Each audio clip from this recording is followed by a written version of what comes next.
Bienvenue à l'émission Acquis le droit sur Malissa Capital TV. Je suis Maître Isaka Semporé, propriétaire du cabinet d'études Semporé Law Office Professional Corporation basé à Toronto au Canada.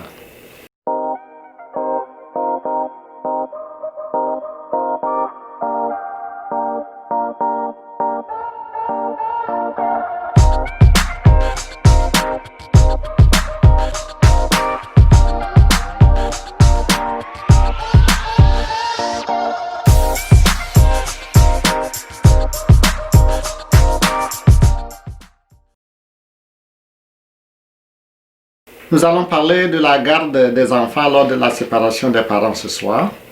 Alors la question sera qui peut obtenir la garde? D'abord, qu'est-ce que c'est que la garde et qui peut l'obtenir?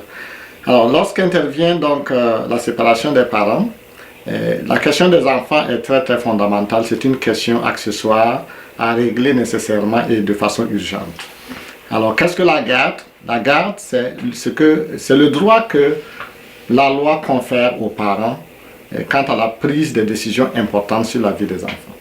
La prise des questions, c'est quoi? C'est l'éducation, la santé, le bien-être, la religion de l'enfant. En fait, son bien-être en général. Alors, qui peut avoir cette garde? Il y a les parents, les deux parents ont le droit d'avoir la garde de leur enfant. Et de façon exceptionnelle, les grands-parents aussi peuvent avoir accès, ou même d'autres personnes en dehors des grands-parents peuvent avoir la garde des enfants. Mais retenons ceci, les deux parents, de façon prioritaire, donc ont la garde de leurs enfants. Ils peuvent avoir la garde partagée, c'est-à-dire 50-50 entre les deux partenaires, ou la garde exclusive, c'est-à-dire pour un des partenaires, et que l'autre parent doit avoir maintenant ce qu'on appelle le droit de visite.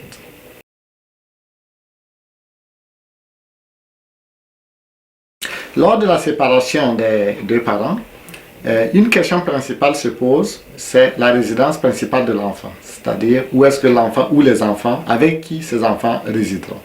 Cette question doit être réglée généralement à l'amiable, c'est-à-dire que les deux parents doivent s'entendre, taire leurs différences, ne pas faire intervenir les enfants, c'est-à-dire ne pas impliquer les enfants dans les disputes des adultes. Donc, ils doivent, de façon raisonnable, choisir où est-ce que les enfants doivent résider, c'est-à-dire avec qui ils seront, et celui-là sera appelé la résidence principale.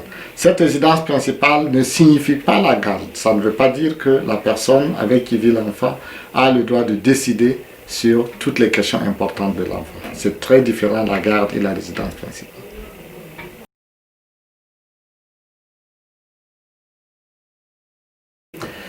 Après la séparation du couple, il arrive que l'enfant, soit la garde de l'enfant soit confiée, soit exclusivement à un des parents, et que l'autre parent a ce qu'on appelle les droits d'accès, c'est-à-dire les droits de visite. Et la question qui se pose souvent, c'est est-ce que le partenaire qui a le droit de visite peut refuser le droit de visite, c'est-à-dire de rencontrer ses enfants?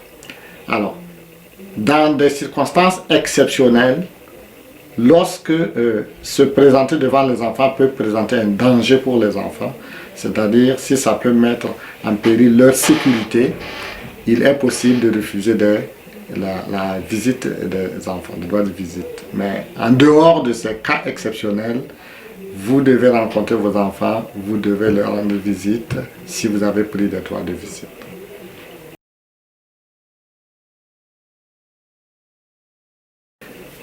Alors, nous partons sur la base d'un partenaire qui a des droits de visite et qui ne se présente pas. Qu'est-ce qu'il faut faire? C'est-à-dire que l'autre partenaire apporte les enfants là où il doit les visiter, ou bien il attend qu'ils viennent les chercher pour exercer ses droits de visite et que le partenaire ne se présente jamais. Qu'est-ce qu'il faut faire? Alors, la question est délicate, mais en même temps, il faut savoir que le droit va vous demander de noter toutes les absences que ce dernier fait lors donc, de ces rencontres, c'est-à-dire qu'il ne vient pas. Il faut documenter ces absences et aller certainement voir un juge pour demander une modification du plan parental.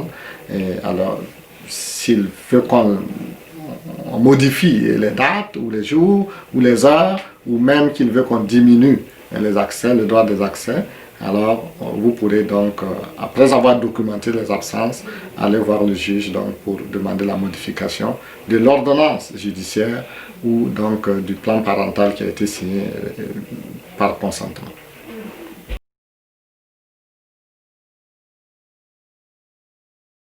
Il arrive également que des droits de visite, c'est-à-dire qu'il y ait un arrangement, soit une ordonnance judiciaire ou une entente de séparation, il est établi des droits de visite pour un des partenaires et que l'autre partenaire refuse à ce partenaire qui a le droit donc d'exercer ses droits. C'est-à-dire que votre partenaire vous refuse de voir vos propres enfants. Alors qu'est-ce qu'il faut faire?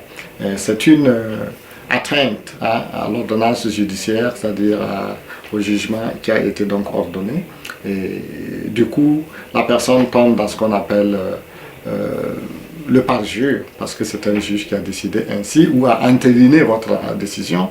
Alors, la meilleure des choses à faire, c'est effectivement, comme j'ai répondu précédemment, de documenter et toutes les fois que la personne donc, vous empêche de voir donc, vos enfants.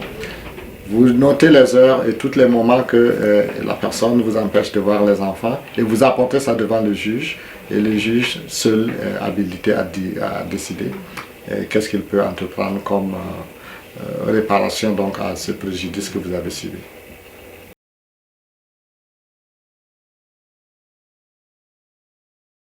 Une des questions accessoires qu'il faut régler lors de la séparation des parents, c'est la question de soutien alimentaire.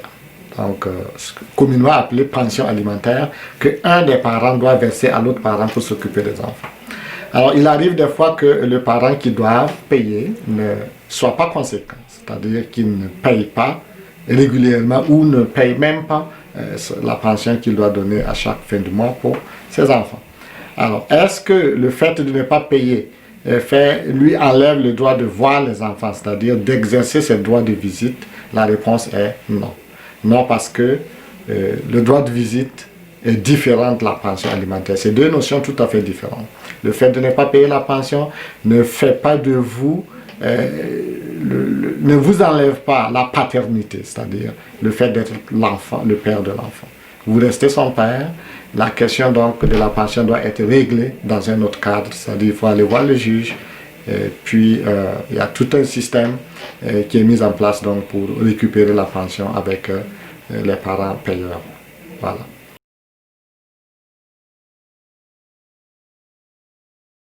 Après une séparation ou un divorce, un des parents peut souhaiter changer d'environnement, c'est-à-dire déménager soit dans une autre ville, une autre province, avec les enfants. Il se pose toujours la question, faut-il avoir le consentement de l'autre partenaire avant de bouger, oui ou non? Et la réponse peut être oui, la réponse peut être non. D'abord, oui, si jamais votre déménagement pour aller pour trouver un nouveau cadre, peut-être de travail ou social, si votre déménagement ne perturbe pas le droit de visite de l'autre, c'est-à-dire si vous allez aussi loin et que l'autre parent ne peut plus exercer ses droits de visite, ça pose problème.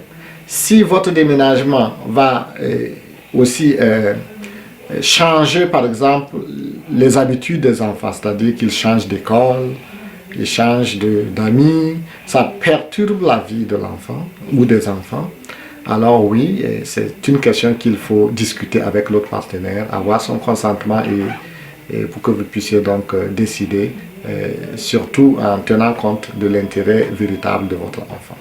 Mais si, en déménageant, vous restez dans les parages, du fait que l'enfant ne peut pas, ne va pas changer d'école, l'autre partenaire peut toujours rencontrer aisément les enfants, alors vous n'avez pas besoin en ce moment de son avis. L'informer, oui, parce qu'il doit venir pareil pour rencontrer les enfants chez vous ou quelque part. Voilà, c'est bon de savoir où les enfants sont, mais son avis en ce moment ne va pas compter.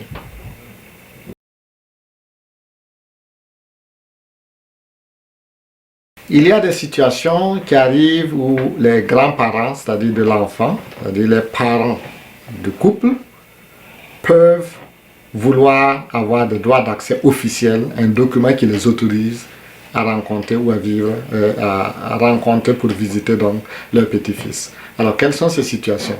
Il peut arriver que leur fils ou leur fille soit séparé, divorcé de l'autre, et que du coup, l'autre veut, celui qui a la garde des enfants ou celle qui a la garde des enfants, veut déménager loin. Alors ça, c'est une situation. Ou bien, soit l'autre est décédé et que les grands-parents n'ont plus de contrôle sur ce qui se passe avec la situation. Alors quand ces choses arrivent, les grands-parents peuvent aller présenter une demande au juge pour demander à obtenir des droits de visite de leur petit-fils. Et qu'est-ce que le juge va regarder? Le juge va examiner surtout la relation entre l'enfant ou les enfants avec les grands-parents. Est-ce que tout va bien? Est-ce que les grands-parents sont raisonnables? Est-ce que ces grands-parents étaient proches de l'enfant? Et qu'est-ce que l'enfant même entretient ou ressent avec ses grands-parents?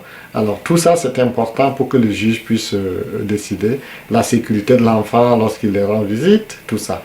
Mais attention, il se peut que l'autre parent, c'est-à-dire qui a la garde actuelle des enfants, lui-même ne soit pas en bon terme avec la belle famille, c'est-à-dire les beaux-parents. Il faudrait donc faire attention à ne pas mettre en avant donc, cette animosité entre les parents et les grands-parents, mais donner le droit aux enfants de continuer d'avoir donc des contacts avec les personnes avec qui ils étaient en bon terme, c'est-à-dire leurs grands-parents. Ne leur privez pas de ça parce que vous n'aimez pas les autres personnes. Alors, les enfants ont le droit. Et les parents aussi, et grands-parents ont le droit, si jamais ils respectent les critères que le juge va définir, d'avoir des accès, c'est-à-dire des droits de visite à leur petit-fils. Et ce, dans l'intérêt véritable des enfants. Merci d'avoir suivi cet élément sur Malisa Capital et restez branchés sur cette chaîne pour les prochaines émissions parce que chaque mois nous allons toujours en faire d'autres et des sujets très très variés, non seulement en droit de la famille, en immigration, en droit des affaires, beaucoup de choses vont venir. Restez donc connectés sur cette chaîne et vous pouvez, si vous voulez avoir plus d'éléments, plus de réponses, me contacter au 416. C'est le +1 pour ceux qui sont à l'extérieur du Canada, 416-951-1991. Je reprends 416-951-1991 ou par email isaka@semporelawoffice.com ou nous rendons visite à North York au bureau au 415 Oakdale Road. C'est à North York, l'unité 361D. Merci.